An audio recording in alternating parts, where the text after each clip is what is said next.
Кече 18 майда катуу жааган жаандан улам Ош эл аралык аэропортун суу каптады. Жамгыр имараттын ичине чейин кирип, күтүлбөгөн жерден жеңил конструкциядагы шып талкаланып, бир нече жери урап түшкөн. Бактыга жараша адам өмүрүнө зыян келген эмес.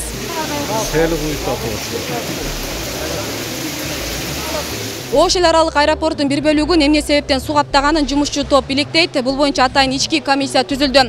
Азыркы тапта келтирилген чыгымдар такталып, убактылуу оңдоп түзөө иштери жүрүүдө.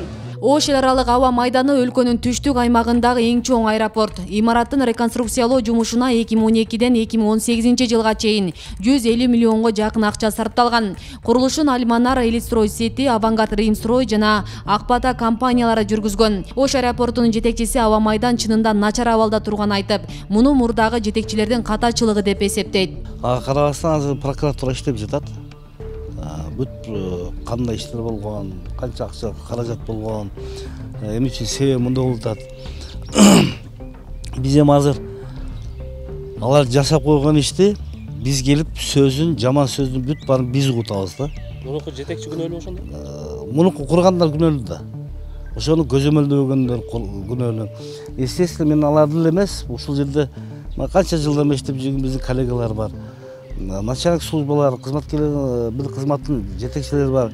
Ошолор чогуу бирге общий бир мындай бир эмеге келишип, проект чыгартканда бизге муну кылып бер деп айтып, чогуу жасап турган иш да. Биз реконструкция кылабыз деген бирөөнү чакырып туруп эле ага тендер сенупталына жаса деп акча берип койгон, ошону бүтүрүп койгон. Ар бир аэропорт бул ошол шаардын мамлекеттин күзгүсү. Аба майдан чет элден келген туристтерди, чиновниктерди, жөнөкөй жарандарды тосуп алчу биринчи үйүбүз. Учактан түшөр замат көзгө илинген Ош эл аралык аэропорту жакшыраак бир жаанга чыдабай жатканын көпчүлүк жарандар кечетен бери сынга алып жатышат.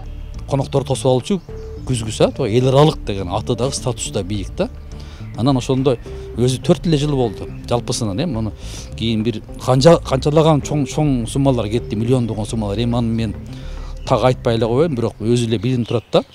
Анан ушундай чоң мыкты имаратыбыздан бир жамгырда, бир сезондо бир жамгырдачы суу агып турсачы, бул демек биздин мамлекеттин ошол курулушка көзөмөл кылбагандыгы, технадзордун көзөмөл кылбагандыгы, анан жетекчилерибиз буга көңүл кош мамиле жасагандыгы да. Бул башка өлкөлөргө, башка өлкөдөн келген туристтерге биз бул уят деп биз эсептейбиз да. Беле кетсек, Ош аба майданы Манас аэропортунун филиалы болуп саналат. Анда 900дөн ашык кызматкер эмгектенет. Аэропорт жумасына 160га жакын каттамды уюштурат. Асель Сыдыкова, Илимбек Турсунбай уулу, Регион телеканалы, Ош шаары.